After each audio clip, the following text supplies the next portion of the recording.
आपका स्नेह और आशीर्वाद मुझे लगातार मिल रहा है। मैं तीसरी बार आपके चरणों में वंदन और अभिनंदन कर गया। मैं बड़ी जिम्मेदारी के साथ कह सकता हूँ, बड़ी दिलेरी के साथ कह सकता हूँ, 2014 से पहले आंवला में कोई फैक्ट्री एक लगी थी और माननीय मुख्यमंत्री जी की कृपा से हमारे दातागंज में आदरणीय राजीव कुमार सिंह बबुरिया के क्षेत्र में HPCL की बड़ी फैक्ट्री आदरणीय मुख्यमंत्री ने देने का काम किया है। मैं आंवला की जनता से की तरफ से उनका वंदन और अभिनंदन करता हूँ।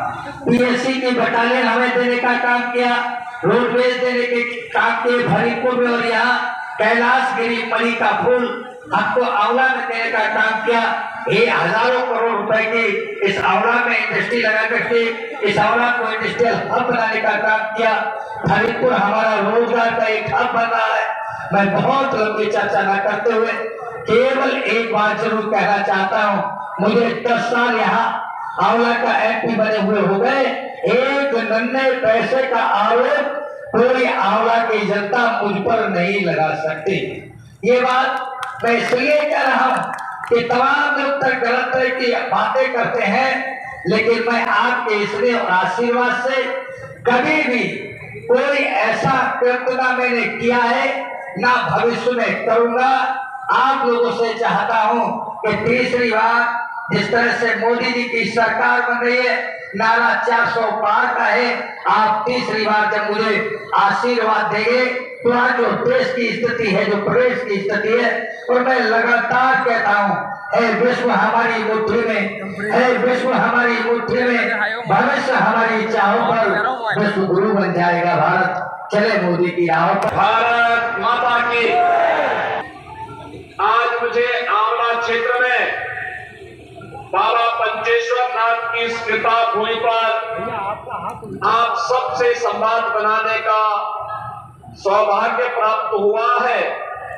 इस पावन धरा को नमन करते हुए मैं आप सबका हृदय से स्वागत करता हूं, अभिनंदन करता हूं। बहनों भाइयों, मुझे बताया गया कि यह क्षेत्र पौराणिक पांचाल देश की राजधानी के रूप में भी प्रसिद्ध रही है, और साथ साथ यही वह क्षेत्र है जहां अज्ञातवास के दौरान 5 पांडवों से यक्ष ने प्रश्न किए थे और उन प्रश्नों का उत्तर धर्मराज युधिष्ठिर ने दिया था। और यहाँ के बारे में मुझे बताया गया है कि यहाँ का मरोना धाम जो श्याम ठाकुर की कृपा का धाम बन चुका है, उस धाम में पूर्णिमा के दिन लाखों की संख्या में श्रद्धालु आकर के अपनी मनोकामनाओं की पूर्ति करते हैं। यहाँ के सभी पवित्र तीर्थ स्थलों, मंदिरों, पूज्य संतों को नमन करते हुए आप सभी से मैं जो प्रश्न कभी यक्ष ने बहनों और भाइयों युधिष्ठिर से किए थे, पांडवों से किए थे, वही प्रश्न आज मैं आप सबके सामने दोहराना चाहता हूं। संपन्न हो चुके हैं। 191 सीटों पर चुनाव अब तक हुए हैं और 191 सीटों के चुनाव के रुझान बताते हैं कि पूरे देश के अंदर एक ही स्वर गूंज रहा है, और वह स्वर है कि फिर एक बार, फिर एक बार, फिर एक बार मोदी सरकार। बहनों भाइयों, मोदी सरकार के स्वर क्यों गूंज रहे हैं? इसका कारण है मोदी जी ने 10 वर्ष के अंदर देश की कायाकल्प की है, भारत को एक नई पहचान दी है, भारत का दुनिया के अंदर सम्मान बढ़ाया है, भारत की सीमाओं की सुरक्षा की है, भारत के अंदर आतंकवाद और नक्सलवाद की समस्या का समाधान किया है, विकास के बड़े बड़े कार्यों को बिना भेदभाव के देश के अंदर लागू करके भारत को दुनिया की एक बड़ी ताकत के रूप में स्थापित करने के लिए कार्य किया है और गरीब कल्याणकारी योजनाओं का लाभ बिना भेदभाव के गांव, गरीब, किसान, नौजवान, महिलाएं और समाज के सभी तबके को उपलब्ध करवाने का काम किया है। ये वही हिंदुस्तान है 2014 के बाद के हिंदुस्तान को पहचानो। आज हाईवे बन रहे हैं, रेलवे के काम हो रहे हैं, मेट्रो की लाइन बिछ रही है, रैपिड रेल बन रहे हैं, IIT, IIM, district medical college, IIIT, NIT, world class university, ये सभी बन रहे हैं, नए उद्योग लग रहे हैं।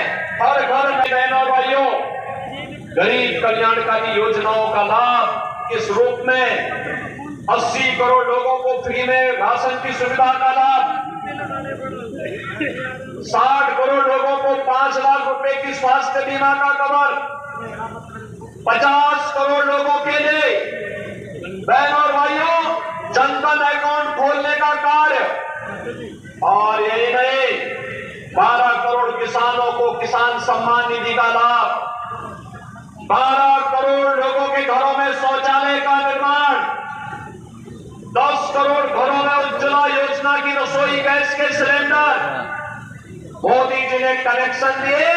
होली और दीपावली में उत्तर प्रदेश सरकार फ्री में रसोई गैस भी उपलब्ध करवाने का काम कर रही है उन लोगों को। बहनों और भाइयों 4 करोड़ गरीबों के मकान बन गए और अगले 5 वर्ष के लिए 3 करोड़ नए मकान बनाने का भी संकल्प मोदी जी ने कर लिया है। लेकिन मैं केवल 10 प्रश्न पूछना चाहता हूं और आप पूछिए, ये सपा, बसपा, कांग्रेस के प्रत्याशियों से प्रश्न पूछिए। ये प्रश्न इसलिए पूछिए और उनसे बोलिए कि कांग्रेस, सपा, बसपा को देश के अंदर कांग्रेस को लगभग 60 से 65 वर्षों तक शासन करने का अवसर प्राप्त हुआ था। समाजवादी पार्टी और बहुजन समाजवादी पार्टी को प्रदेश के अंदर 3-3, 4-4 बार सत्ता में आने का अवसर प्राप्त हुआ था।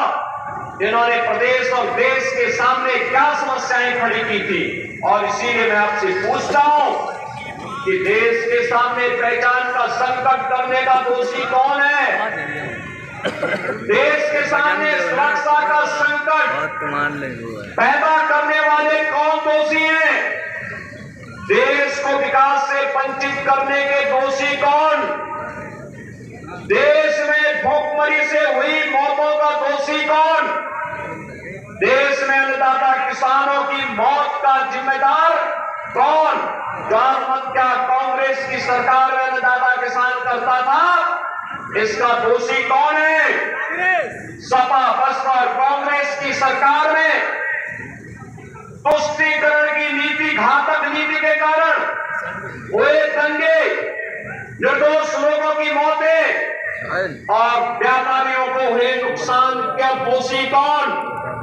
भ्रष्टाचार की भीषण समस्या के कारण भारत का विकास जो बाधित हुआ, इसका दोषी कौन? पलायन और बेरोजगारी की समस्या के कारण 2014 के पहले जिन नौजवानों ने पलायन किया था, उनके जीवन के साथ खिलवाड़ हुआ था, इसका दोषी कौन है? बिजली और पानी से जनता जनार्दन को वंचित करने वाले कौन वे लोग हैं? क्या कांग्रेस इसका जवाब दे पाएगी? उसका दोषी कौन है? और अंत में बहनों और भाइयों जो 10वां प्रश्न है वो ये कि इतने दशकों तक शासन करने के बाद भी कांग्रेस, सपा, बसपा आपकी आस्था के साथ खिलवाड़ करती रही, इसका दोषी कौन है? समाजवादी पार्टी के यही लोग एक माफिया की मौत पर कैसे घड़ियाली आंसू बहाते हैं। आपने अभी देखा होगा एक माफिया की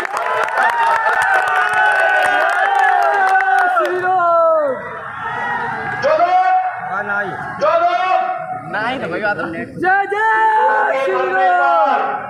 संवेदना न व्यक्त कर सकते हो और माफिया के मरने पर फतिया पड़ते हो, क्या उनको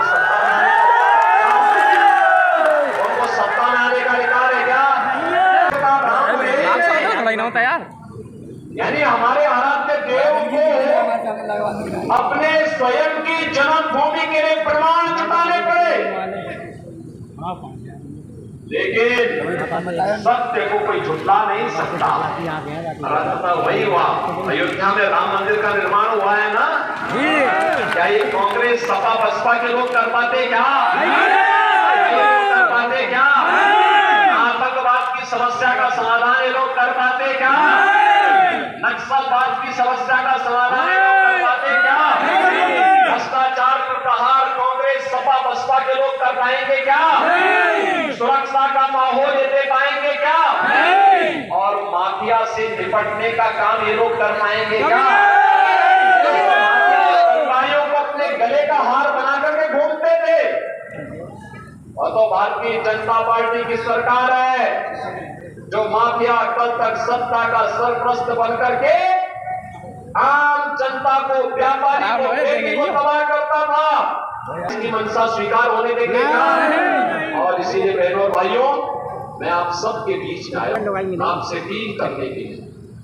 वो चुनाव के दिन सबसे पहला काम मतदान, पहला काम मतदान, और दूसरा कार्य ये देख करके कि देश के हित में, देश के विकास के हित में, देश की सुरक्षा के हित में भारत की सनातन आस्था का सम्मान करने वाली सरकार चाहिए, और वह केवल और केवल भारतीय जनता पार्टी को हमें आगे बढ़ना है।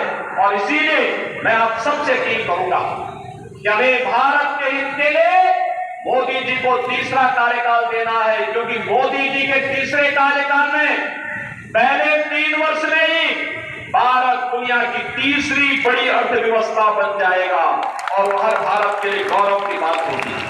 आप चाहते हैं ना कि भारत दुनिया की एक ताकत बने? आप चाहते हैं भारत दुनिया की एक ताकत बननी चाहिए? यह काम केवल भाजपा कर पाएगी, और इसके लिए आंवला संसदीय क्षेत्र के मतदाताओं से मैं अपील करूंगा, मेरी अपील होगी, आप सबको मोदी जी का और योगी जी का प्रतिनिधि बनकर के घर घर जाना होगा।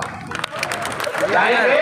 घर घर जाएंगे, लोगों से अपील करेंगे, और स्वयं भी धर्मेंद्र कश्यप बनना पड़ेगा। बनेंगे? घर घर जाकर के जनता जनार्दन से अपील करनी है, और एक ही अपील करनी है, और वो अपील ये करनी है कि धर्मेंद्र कश्यप को रामायण काल के संबंधों को निभाने के लिए आया है। जब प्रभु राम की नैया को पार करने के लिए केवट आया था, के रूप में वह आपके बीच आया है। इस क्षेत्र के विकास को एक नई ऊंचाई तक पहुंचाने का काम करेगा। क्या इस संदेश को लेकर के जाएंगे? और इसके लिए कमल फूल पर आपको भारी बहुमत से धर्मेंद्र कश्यप को विजयी बनाने के लिए कार्य करना करेंगे।